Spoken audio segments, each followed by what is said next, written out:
안녕하십니까. 이준호의 돈 버는 부동산 이준호입니다. 이번 주 계속 날씨가 춥더니 뭐 내일은 좀 푸근해진다고 하는데 이렇게 기온이 왔다 갔다 할 때 우리 시청자들 건강 유의하시기 바라겠습니다. 자, 언제나 핫한 이슈를 가지고 우리 시청자 여러분과 같이 공감하는, 소통하는 프로그램입니다. 이준호의 돈 버는 부동산. 오늘도 저와 같이 여러분들께 좋은 정보, 지식들을 드릴 수 있는 분은 이렇게 도시화공간 곽창석 대표 나오셨습니다. 안녕하십니까? 네, 안녕하십니까? 네, 안녕하십니까? 요즘 저녁 매일 술 드시죠? 어떻게 하셨어요? 저도 그러니까요. 네. 그중에 반이 저랑 둘이 같이 먹지 않습니까?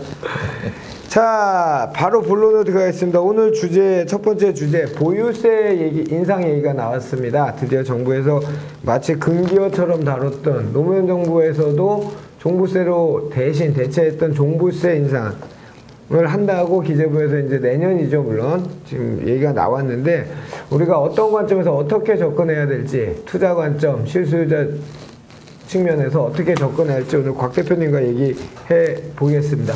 시작하시죠. 예. 이제 보유세 인상 카드를 정부에서 얘기를 했는데요.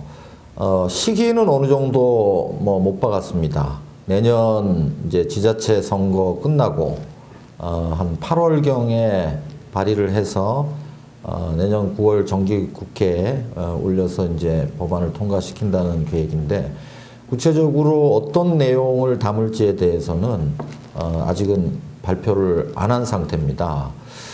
지금까지 이제 문재인 정부 이후의 부동산 정책을 보면은 8.2 대책을 통해서 뭐 재건축 조합원 지위 양도 금지해서 거래를 금지시켜 놨고요.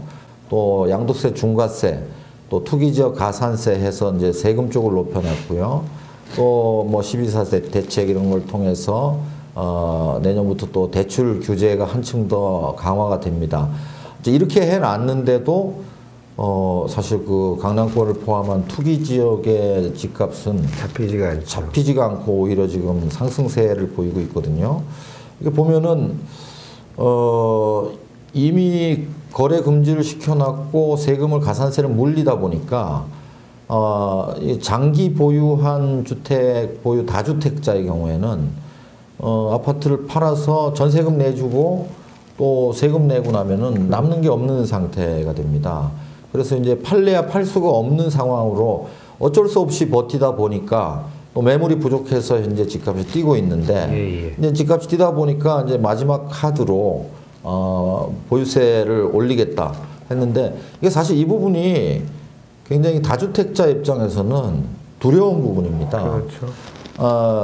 그냥 보유세를 어떤 대상으로 얼마 정도를 어떻게 올리겠다 이렇게 확정을 해서 발표를 하면은 이제 대응 전략을 세울 수가 있는데 그런 게 아니고 이제 논의해서 보유세를 올리겠다 하니까 굉장히 공포에 빠질 가능성이 있어요.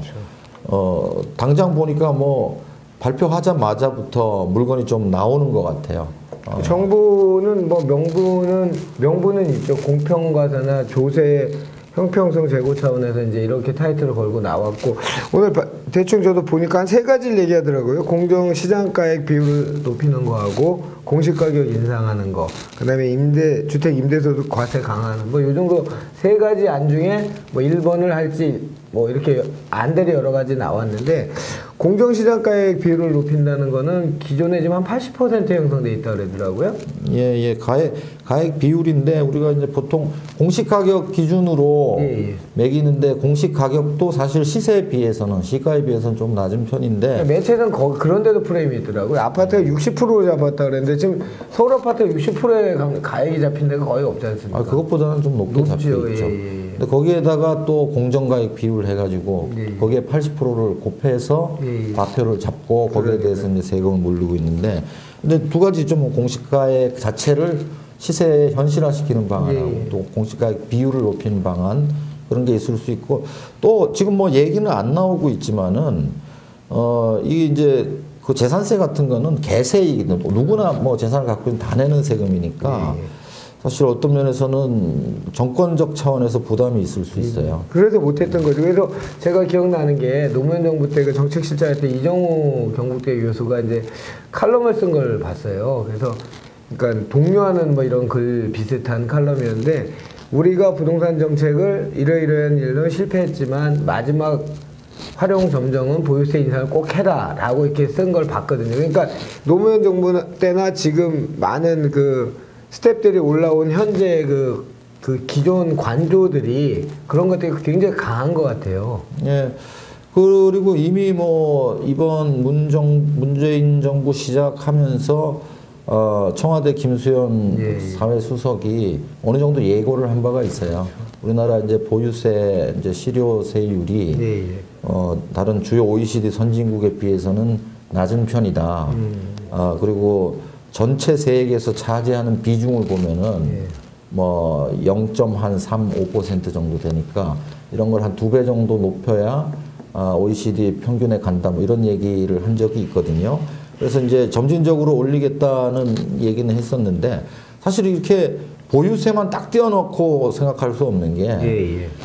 사실 취득 단계 세금, 보유 단계 세금, 양도 단계 세금인데 취득세나 양도세는 또 다른 선진국에 비해서 우리가 그렇죠. 압도적으로 높은 높죠. 편이거든요. 예, 예.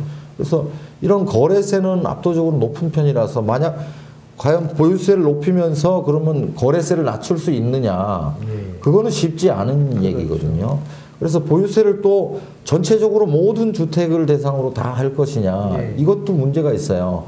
주택을 보유한 사람이 거의 60%고 보유하지 않은 사람이 40%인데 전체적으로 다 올려버리면은 상당히 정권 차원에서 부담이 있거든요. 그래서 아마 어쩌면은 뭐 예컨대 투기 지역에는 세율을 높인다거나 뭐 이런 식의 국지적으로 선택할 가능성도 있어 보입니다. 이게 지금 아까 말씀하신 건 문제점이 이제 국세와 지방세, 이제 지방 세수가 엄청나게 취득 단계 이제 세금을 낮추게 되면 지금 재산세는 지방세지만 종부세는 국세지 않습니까? 예, 그렇게 돼 그러다 있습니다. 보니까. 예, 예. 그런데 이제 중요한 거는 이 공정시장가액 비율이나 공시가격 인상 이런 것들은 법 개정 없이 시행령으로 가능하다고 그러더라고요. 예, 예. 정부 의중이 있으면 바로 시행한다고 봐야 될 것 같은데 어떻게 보십니까? 할 수는 있을 겁니다. 근데 이제 그렇게 했을 때, 부담이 많이 되는 거죠. 그렇죠. 예, 그래서 전체적으로 다 시행하지는 못하지 않겠나 저는 생각하고, 부분적으로 뭐 예를 들면 다주택자에 대해서만 선별적으로 시행한다든가, 또는 투기 지역에 대해서만 선별적으로 실행을 한다든가, 그럴 가능성이 있어 보이고, 다만 이제 다주택자들의 입장에서는 이게 굉장히 힘든 부분이에요. 그렇죠. 근데 내년에 4월부터 양도세 중과세가 시행이 되면은 장기 보유 다주택자들은 도저히 팔 수가 없습니다. 그렇죠. 팔면은 전세금 내주고 뭐 양도세 중과세 되면은 현금이 없으면 팔 수가 없는 상황인데 말하자면 발목을 묶어 놓고 그 다음에 보유세 폭탄을 터뜨리는 거거든요. 그러면 이제 앉아서 죽을 수밖에 없는 상황이라서 그래서 아마 제가 볼 때는 지금 올해 한 1, 2월에는 이 보유세 폭탄 예고에 따라서 상당수의 매물이 출회가 되지 않겠나 하는 생각이 들고 이런 장세는 내년 1, 4분기까지는 보유세 여파 때문에 시장이 그 침체 상황으로 갈 것 같습니다. 저희가 얘기했을 때는 이 대책은 이제 예측을 못했던 상황이고 당연히 보유세는 뭐 그럴 수도 있다 이 정도였는데 이제 이전에 8.2 대책이나 9.5 대책, 12.4 대책으로 봤을 때는 1, 2월 달에 급매물이 출현하고 거래 절벽이 어차피 오고 뭐 이제 이렇게 했는데 이게 조금 더 시간이 텀이 길어질 그러니까 거래 절벽이나 부동산 침체기 빙하기의 기간이 조금 더 길어질 수 있는 요인이 될 것 같아요. 근데 제가 8.2 대책 이후에 뭐 제가 예측을 해드린 거는 이제 종부세 양도세 중과세가 국회를 통과하고 주거복지 로드맵이 발표가 되면은 저는 시장 침체로 간다고 봤었거든요. 근데 이제 그런 것들이 조금 발표 자체가 딜레이 됐어요. 그래서 저는 12월부터 침체로 갈 거로 봤는데 이제 그렇게 안 되고 지금까지 왔는데 뭐 이번 보유세 얘기 때문에 이제 침체장으로 들어서고 내년 1, 2, 3월 정도는 침체장이 계속 되는데 이제 문제는 그 후에 내년 4월 1일부터는 매물 자물쇠 효과가 생겨요. 그렇죠. 양도세 중과세 때문에 도저히 팔 수가 없는 상황이 되거든요. 장특공제가 배제돼 버리니까 뭐 그게 가장 크지. 팔 수가 없습니다. 그럼요. 내년부터는 68.2%였죠. 우리 맨날 하는 얘기로 그렇죠. 최고 세율이. 예, 3분의 2가 넘는 세금을 내야 되기 때문에 양도 차익에 대해서 거의 시장은 침체로 빠지지 않겠나. 팔 사람도 없고 또 살 사람들도 뭐 어차피 투자를 해서 뭐 가격이 100% 올라 본들 대부분 뭐 비용 나가고 세금으로 나가면은 남는 게 없으니까 이제 주택 거래량이 크게 줄어드는 장으로 진행이 될 거예요. 자, 그러면 이제 마무리하는 단계로 그러면 투자자 또는 실수요자의 이런 거래 절벽기가 이제 1, 4분기나 뭐 길면은 2, 4분기까지 온다 봤을 때 요 대처하는 어떤 마음가짐으로 준비를 해야 될까요? 자, 이제 양도세가 뭐 중과가 되니까 시세 차익을 기대하는 투자는 있을 수가 없습니다. 우리 흔히 말하는 차익형 투자라는 거는 차익형 투자에 대한 생각을 버려야 되고 차익에 대한 생각을 버려야 되고요. 세금으로 다 나가니까요. 그 다음에 보유하는 거에 대한 부담도 굉장히 커졌어요. 그렇죠.